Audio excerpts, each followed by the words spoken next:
If everything is under control, you are going too slow. Mario Andretti. DZ Tribe, Josh Thomas, glad to have you. Be sure to follow and subscribe on Apple or Spotify. Really appreciate that. This podcast is brought to you by Unbreakable Teams. We use a science-backed process to triple your company's productivity without additional costs so you can buy back your time. To learn more about how we can help you dominate the next 12 months, head over to unbreakableteams.com. Once again, that's unbreakableteams.com. Today's guest is Jeffrey Deckman. Jeffrey is a nationally recognized thought leader and award-winning author on the next evolution of leadership, conscious leadership. He has bootstrapped 2 multi-million-dollar companies, several nonprofits, and multiple political organizations. Jeffrey, welcome to the Do Zone. Say what's up to the tribe and tell us something you believe is the key to getting stuff done that most people wouldn't think of. Getting other people to help you get your stuff done. Yeah. All right. And not just by farming it out and dropping it on their desk, but doing a much better job of collaborating, communicating, facilitating, and tapping into the collective genius and the collective energies of the team that's around you. I love it. So how do we tap into that collective genius, Jeffrey? Well, it just so happens to be what I've spent the last 17 years of my life figuring out. I built a couple companies on my own, started them with nothing, built them up to, $5.5, $6 million companies. The first one crashed in 1987. That hurt quite a bit. And the second one I sold a week before its 21st birthday. So my passion is learning how to develop processes that increase my ability to get the people around me to be engaged and excited about the work and intrinsically motivated to do good work. So, I recognized when I sold my last company in 2005, about 2 years later, I was invited to be a partner in a think tank. And that was about 2007 to 2009. And what I did in there were 4 of us. My focus was I wanted to understand what new leadership mindsets, models, and methods had to be created to replace the leadership thinking of the previous century. Because it's clear command and control top-down wasn't working, but what is the new model? You just can't stop doing one thing without having a new model. So that's really what I've been doing, is doing a deep dive and developing those models and implementing them in my practice. So I make sure they work. And now I do training programs, I do consulting, I do one-on-one coaching with executives to help them understand the various new mindsets that if they activate and put it into place, increase employee engagement, which increases production, which increases profits. And my stuff is not woo-woo. It's not about getting everybody just to sing kumbaya. It really recognizes that business is really challenging. And we have to build top flight organizations in order to succeed in the complexity of today's world. Yeah, and that presents quite a problem. And especially if you are a leader and let's call you an old dog, and you're not quite ready for those new tricks. What are some of the challenges that current people in leadership roles right now really are facing that they're having a hard time overcoming? Well, tradition, tradition and the way that they were trained. I'm 66, so I'm an old dog. And I've had to go through this transition. Wasn't too crazy about it at first. And then when I realized how beneficial it would be to me, I'm just lazy enough to adopt new things that work. So, everybody has been trained to follow the command and control top-down leadership thinking. We've also been trained to view the organization as an org chart. As such, we see departments as silos. We see hierarchies, and it can become a little bit power-based.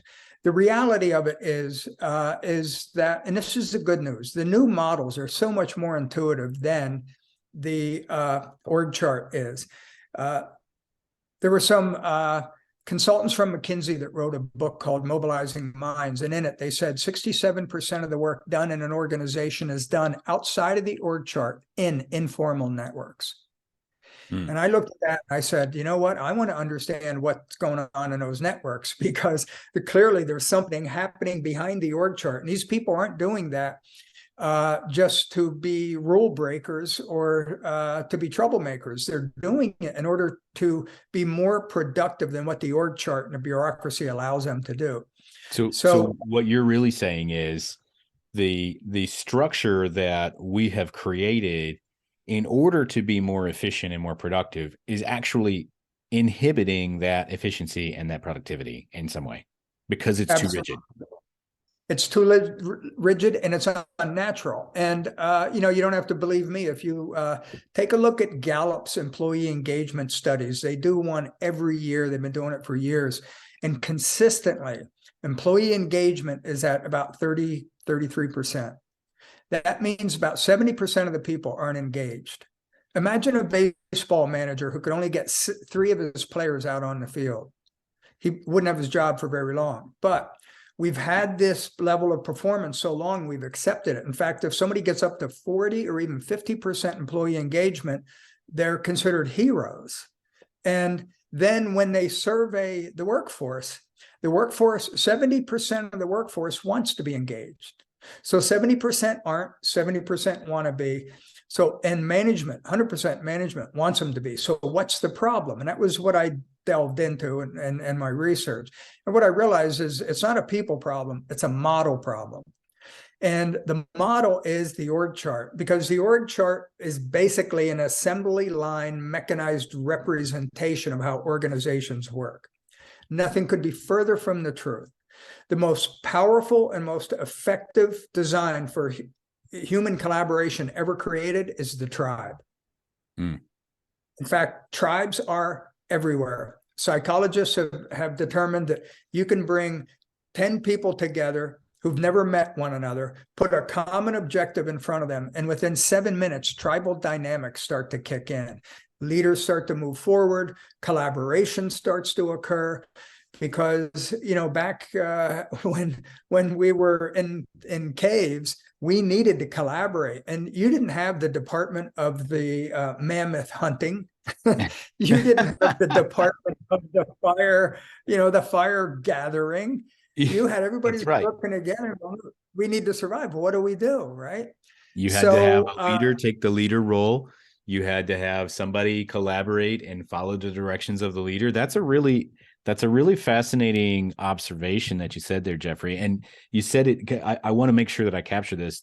What was it? The most effective design for human collaboration is the tribe. Can you just say that one more time? Because it was really powerful.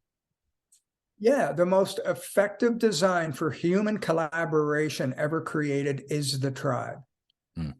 It's the tribe that got us from being the most vulnerable mammal in the wilderness to the one that dominates the world, for better or for worse right now. And if you look, tribes are everywhere. They're in sports teams. They're within organizations. Organizations aren't departments. They're a tribe of tribes. So finance has a tribe. It's got a culture. It's got a language. It has a vibe to it. Construction is a tribe. It has a culture. It has a vibe to it. And each of those tribes, each of those cultures have tribal leaders that may or may not have a spot on the org chart. So what with a mindset that we need to shift from is recognize that the org chart is a reflection of the industrial age, which was unbelievably successful in its time, but we are no longer in that age. We're post-industrial age now. We're in a technology, information, network age, whatever it is that you want to call it.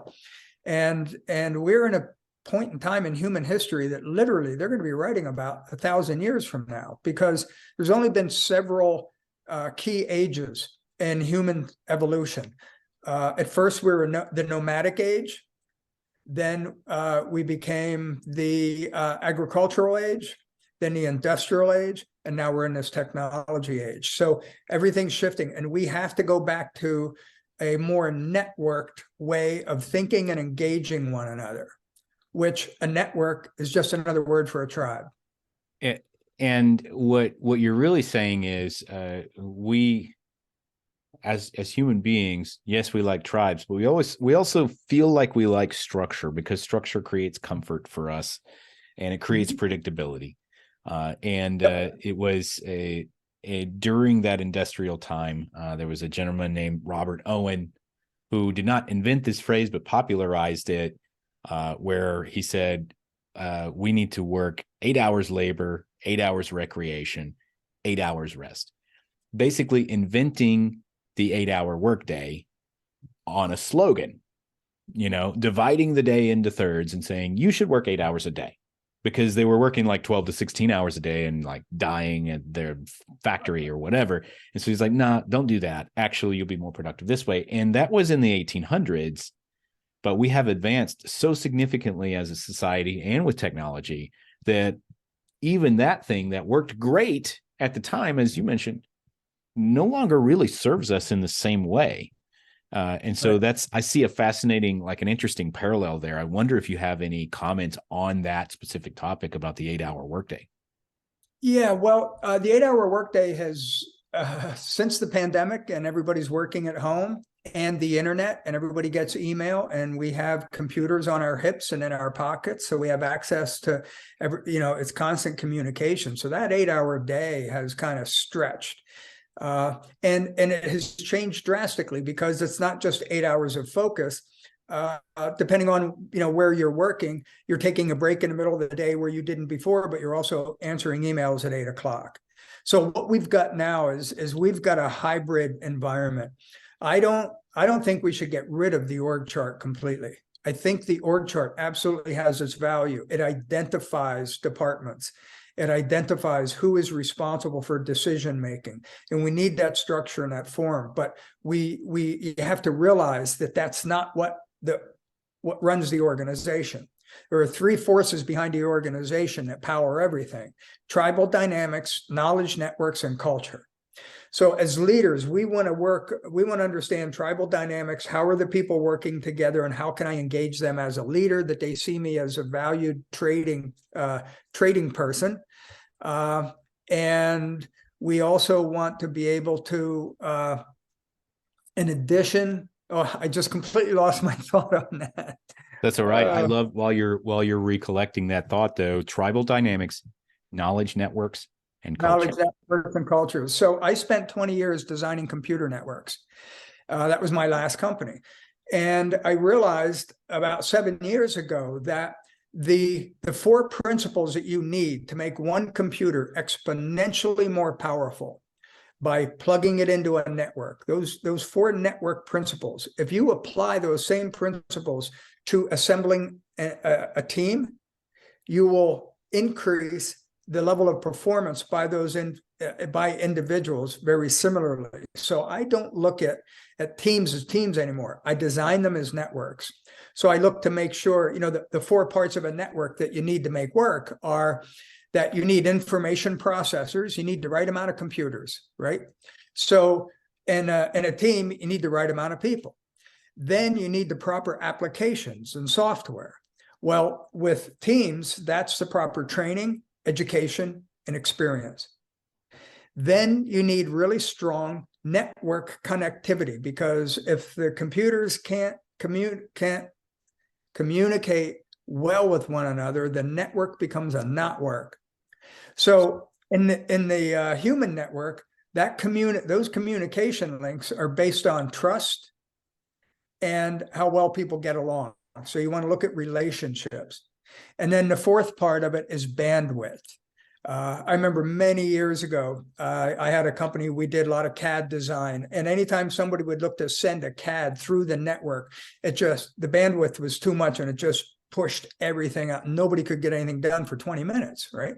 So if you don't have enough bandwidth, the network gets choked out. Bandwidth in a people environment, in a human network, is, do they have the time? Are they being resourced? Are they given the management support they need? Because, the people that are working for you are probably putting in 45 to 50 hours a week now. You give them more stuff to do, they don't have the bandwidth to do it. So you have to make considerations when you're designing your team. Do I have enough people? Are they trained properly? How are they get along? And do they have the time and the management support to get stuff done? And if you just plug those 4 things into your thinking when you're looking to task a team to do anything, you will automatically move the needle in a positive direction. And we don't need to hit home runs all the time. Incrementalization is a really powerful force in this stuff.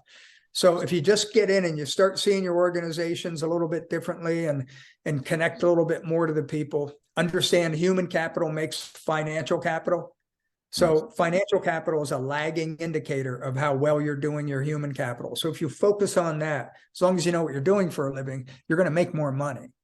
I love this analogy that you've made here about building a stronger a machine, a computer network, and making these 4 analogies here. Information processors are people, the proper applications and software, that's training and SOPs, strong network connectivity, that's trust and relationships, bandwidth is time, resources, and management support. It is a one-to-one comparison in that situation. And I can see if you apply all 4 of these things, you will almost immediately have a more productive team. For sure. You will. I love this. The third part was culture, right? So you have tribal dynamics, knowledge networks, and culture. So when you start engaging your people as tribes, and that means you value them, you respect them, and you set yourself up as a valued trading partner that they want to deal with you. And then you go through the time to assemble teams in a way where you're designing them for success. That automatically starts moving the needle on the culture, makes it a healthier culture because you're showing them respect. They're going to give you respect back. You're being realistic with them. In order to design that network and to engage them, you have to be speaking with them and learning more about what's working for them, what isn't.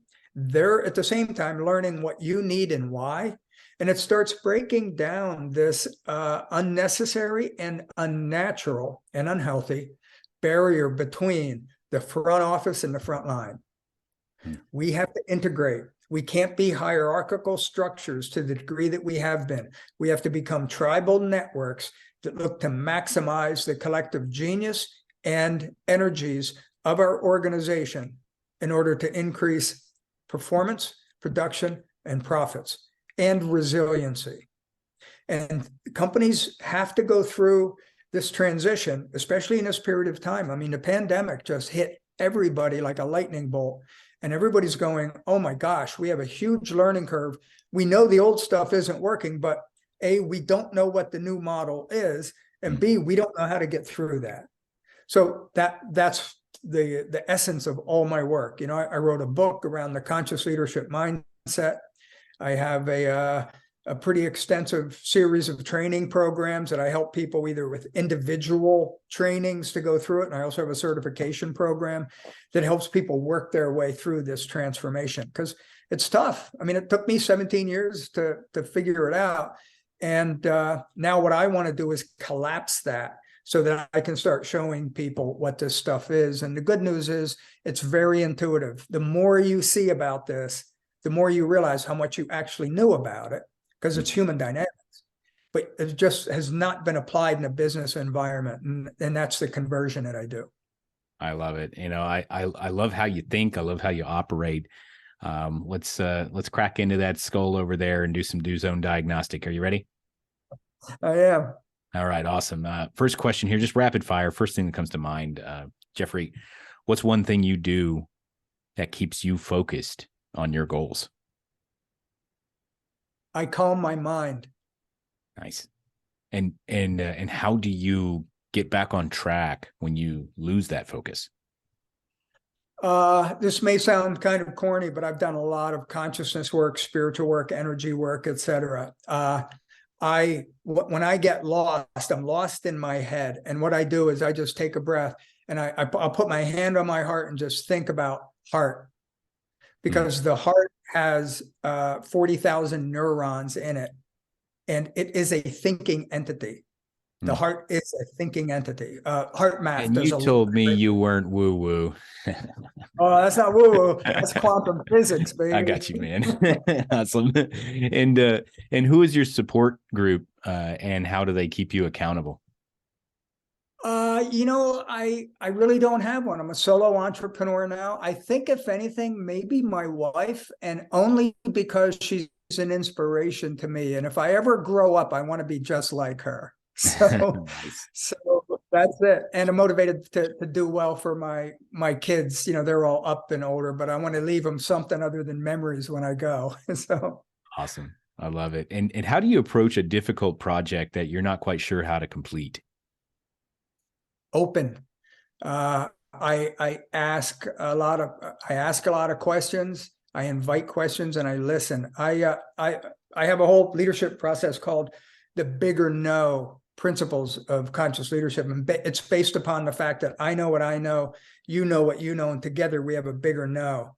Mm, So it's all about trying to tap into that collective genius. So I invite people into the conversation, and I'm willing to admit what I don't know, and I'm happy to admit that because that tells you where you might be able to help me.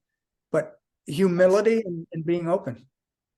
I love that. And finally, what's the number one pro tip that you would give to somebody looking to get more stuff done in less time? Engage those around you with authenticity, integrity, and respect, Mm, and watch what happens.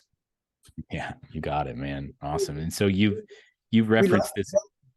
I'm sorry, go ahead. we like to help people. So Yes, when we do. somebody comes, hey man, I'm struggling with this, especially if your boss, man, your boss shows up, or even if it's somebody that works for you, they show up with that vulnerability. I really need some help. Unless you're a complete jerk, and if you are, you shouldn't be working there. You're going to step in to help them. Then that helps the culture. You're activating the network. It all Yeah. fits in. You might get one of those tribal leader spots. You never know, man. I love We it. all are. It's just whether or not we know it. We all are. That's great. And so you've referenced this a few times with you've got a couple of books, you've got a training program. I know you've got something that's coming out really soon. Talk to me a little bit about that. Yeah, what I've done is, after all these years of researching and finding this stuff, and then I make it work in my organization with my clients. Otherwise, I don't use it. I prove it out. And my commitment, my passion is to train the next generation of leaders on how to do this stuff a lot quicker than what it took me. So I have individual training programs, and I have 2 certification programs. One is 8 weeks and one is 12 weeks, where we really go into the different mindsets, models, and methods that are needed to be able to embrace this new way of leadership. And we get into everything from the power of energy fields, the power of tribal dynamics, the power of consciousness and quantum physics, and all these things that happen that we don't even realize that are happening, that you don't have to be a PhD to understand it. This is stuff that, we can have a conversation, which is how the training goes. I give them live, and we can have a conversation. It gets pretty deep, but I can show you how all these things work, things that you have access to that you didn't realize that you did. And then once you see them, you go, oh, that's right. I've seen this in other parts of my life. I didn't realize I could use it in leadership. So they can go on my Can you give me an website. example of that? Uh, yeah. So energy fields. So all of us we're all made up of energy. Okay. This is where we get into the quantum physics of stuff and epigenetics and all that kind of stuff. So we are made up of 50 trillion cells that all vibrate, and they've all decided to come together to be heart cells, muscle cells, whatever, and we create this thing. And we, as consciousness, are in this body, right? And everything vibrates. Everything vibrates. And heart math has determined that our heart sends a frequency, an energy field out 10 feet from around us. So I've got my energy field at my frequency, which reflects my consciousness. If I'm really happy, it's a light energy field that you pick up. I can walk into a room and I can lift your spirits up because my energy field is getting your energy field. I used to be an engineer, cable television engineer, and I studied frequencies, and frequencies affect frequencies. So if you've ever been in a room and everybody's been like getting along, and then all of a sudden someone comes in and they're either really depressed, like Eeyore, or they're just angry and putting a buzzkill on things, you can feel that energy shifts in the room. And the reason that's happening is because their energy field came into yours and theirs dominated yours and pushed it down. You don't realize that. We just end up getting mad at them, right? However, once you understand that you get to determine your attitude, another word for that is your mood. Another word for that is your level of consciousness. Good mood, joyful mood, high level of consciousness. Bad mood, angry mood, low level of consciousness. They have different frequencies and you can measure them. So what happens is, as a leader, I'm coming in and I'm the dominant tuning fork.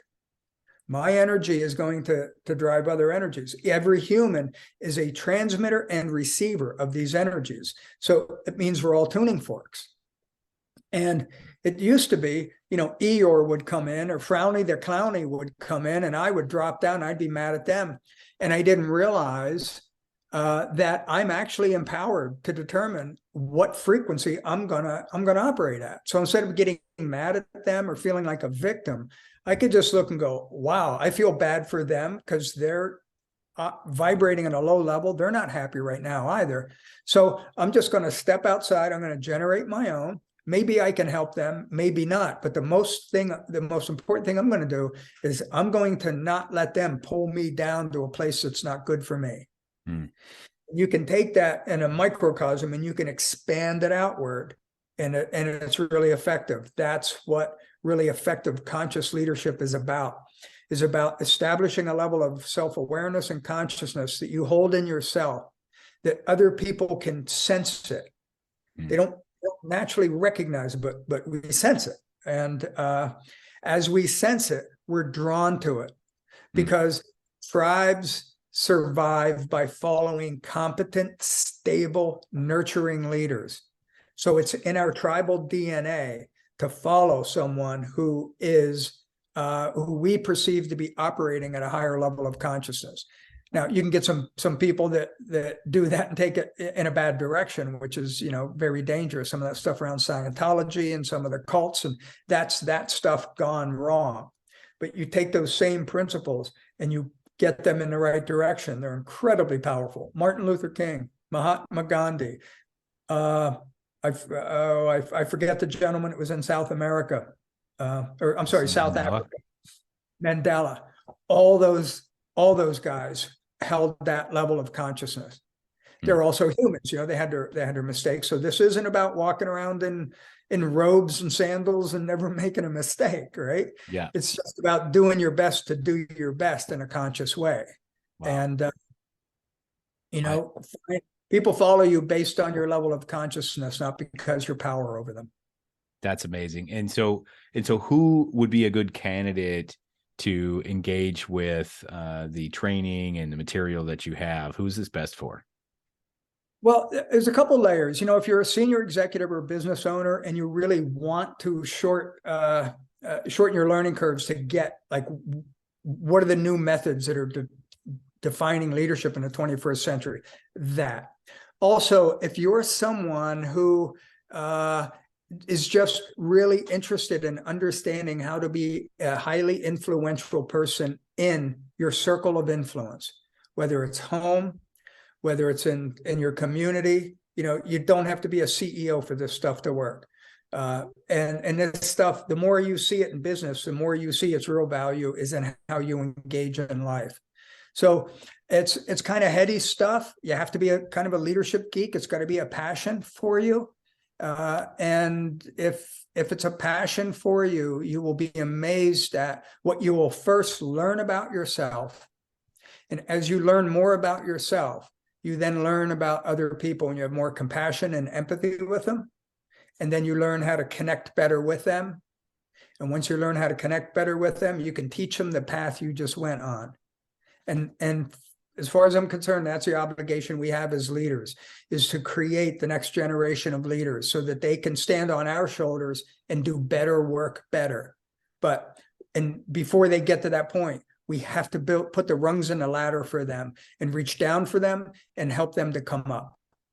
Awesome. And where can somebody go to learn more about you and everything that you're offering? Website is jeffreydeckman.com. Email is Jeffrey, that's Jeffrey, Jeffrey@jeffreydeckman.com.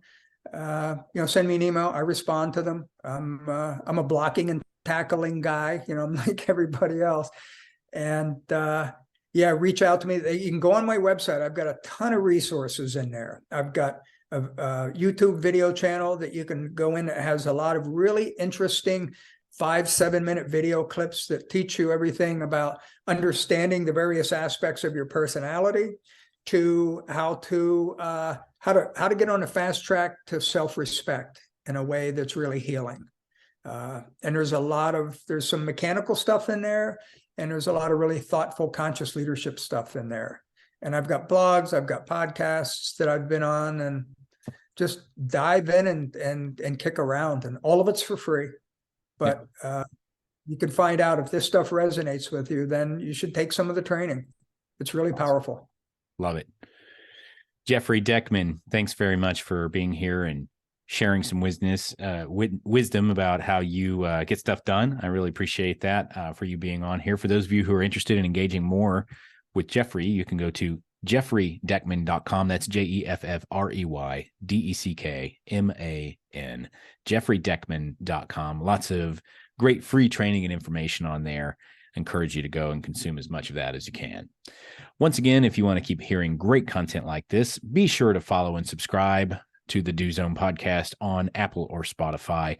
And remember, if you run a small business and you could use a significant boost in productivity this year, for less than it costs to take your team out to lunch, we got your back. Visit unbreakableteams.com to learn more. Until next time, remember, we all have the same 24 hours in a day.